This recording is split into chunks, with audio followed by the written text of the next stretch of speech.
Dan pemirsa, untuk membahas bagaimana performa timnas selama gelaran Asian Championship 2024 dan bagaimana kira-kira peluang di match berikutnya, kita sudah terhubung dengan pengamat sepak bola Fernand Huta Barat. Selamat siang Bung Fe. Selamat siang Bang Filipus. Oke, Bang Fe, 2 pertandingan sudah dilakoni timnas Indonesia di ajang Asian Championship 2024. Sejauh ini bagaimana Bung Fe melihat performa yang sudah ditunjukkan oleh anak asuh Sintayong?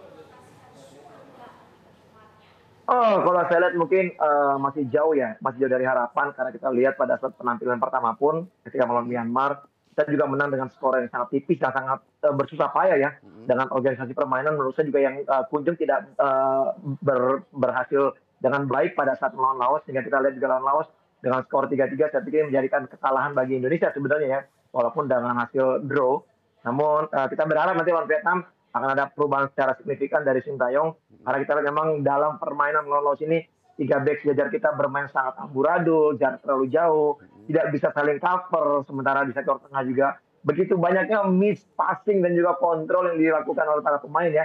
Saya tidak sebut nama per nama, tapi saya pikir inilah masalah-masalah krusial yang memang harus diperbaiki. Sementara di sektor depan kita lihat sangat minim sekali ya improvisasi, di mana flank-flank kita ini kurang begitu, determinasinya kurang begitu baik, dan juga sehingga akhirnya tidak ada pasukan-pasukan bola yang baik untuk strike. Sementara Marcelino yang memang diharapkan bisa menjadi supplier bola kepada strike dan juga menjadi playmaker yang bisa mencetak gol, bermain juga saya pikir masih di bawah form terbaiknya, sehingga akhirnya juga dia begitu emosional ketika melakukan tackling dan akhirnya mendapatkan kartu merah. Bahkan kalau kita lihat pada saat pertandingan itu terlihat jelas ketika Coach Sintayong memanggil Kakang dan juga Marcelino di pinggir garis lapangan yang seperti gestur sangat emosi, sangat marah dengan cara permainan mungkin yang tidak sesuai dengan harapan dari Coach Sintayong sendiri. Sementara dari 2 pertandingan yang sudah dilakoni, kita bisa melihat bagaimana formasi, belum ada formasi yang tetap yang ditetapkan oleh Sintayong. Apakah ini memang di 2 pertandingan ini sejauh ini Sintayong masih melakukan coba-coba formasi ketika menghadapi Myanmar dan juga Laos? Iya, kalau melihat dari formasi, saya pikir kalau dari formasi dengan 3-4-3 masih sama saja. Cuman untuk melihat dari bobroknya pertahanan, saya sih berharap ya selalu ada solusi bagaimana bisa untuk merubah supaya tidak begitu gampang lawan-lawan siapapun yang bisa masuk dalam area zona pertahanan dari Indonesia. Mungkin ketika pada saat kita tidak bisa menjalankan formasi 3-4-3 dengan baik, mungkin bisa diubah dengan jadi 4-3-3 dengan 2 back sejajar dengan wingback, full wingback, sehingga akhirnya kita bisa mendapatkan cover yang sangat bagus dalam pertahanan, sehingga tidak begitu gampang pemain dari tim lawan untuk bisa lolos. Kita lihat begitu susahnya pemain kita, 3 pemain sejajar kita, back sejajar, menghadapi 1 striker Laos yang begitu cepat. Dan amburadul pertama kita ketika pada saat pemain itu melakukan pergerakan dengan speed yang sangat cepat dan merepotkan 3 pemain back sejajar kita. Sementara dari 2 wingback kita, ya, di mana mungkin kemarin itu ada Donitri dan juga di kanan kalau tidak salah ada Pratama Arhan, itu yang kurang melakukan support untuk melakukan defense, sehingga akhirnya compact defense tidak berjalan baik ketika kita mendapatkan serangan balik yang cepat dari tim Laos. Ini menjadi catatan penting kalau kita lawan Vietnam seperti ini, saya pikir akan sangat bahaya ya.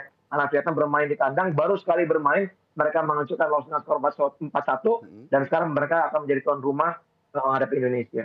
Dan yang menariknya adalah salah satunya pemain Indonesia yaitu Marcelino juga tidak bisa tampil ketika menghadapi Vietnam. Seperti apa kemudian Bung Fe melihat daya gedor Indonesia ketika menghadapi Vietnam nanti?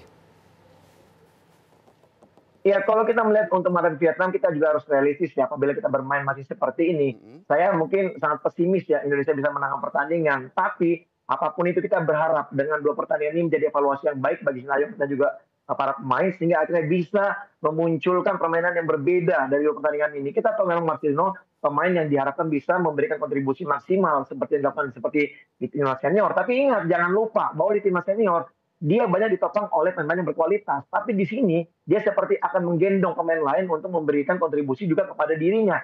Tapi itu tidak berjalan seperti yang diharapkan ya. Nah, kemungkinan saya melihat ada 2 kali match ini Victor Detan dimasukkan untuk menggantikan pemain yang bermain di line up pertama. Nah, mungkin juga bisa dicoba karena kalau saya lihat Victor Detan mempunyai determinasi sangat bagus dari sektor flank ya. Dan ini mungkin bisa menjadi salah satu pilihan juga yang akan dilakukan oleh Coach Sintayong. Dan tentunya menghadapi Vietnam, menurut Bung Fe sendiri, lini mana yang kemudian menjadi concern untuk bisa mencuri poin dari kandang Vietnam?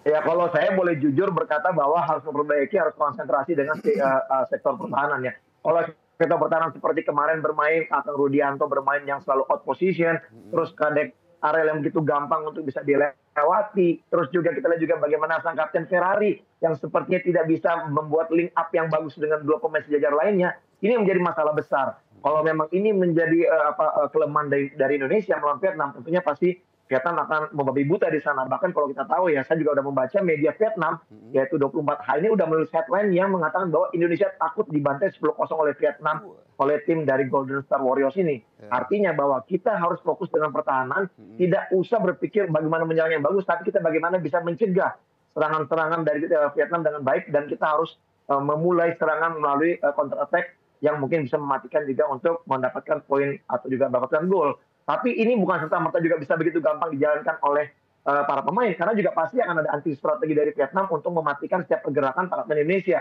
Terutama dengan tidak hadirnya Marcelino, ini menjadi keuntungan bagi tim Vietnam karena mereka merasa mungkin tidak akan ada lagi pemain yang berbahaya di sektor penyerangan Indonesia.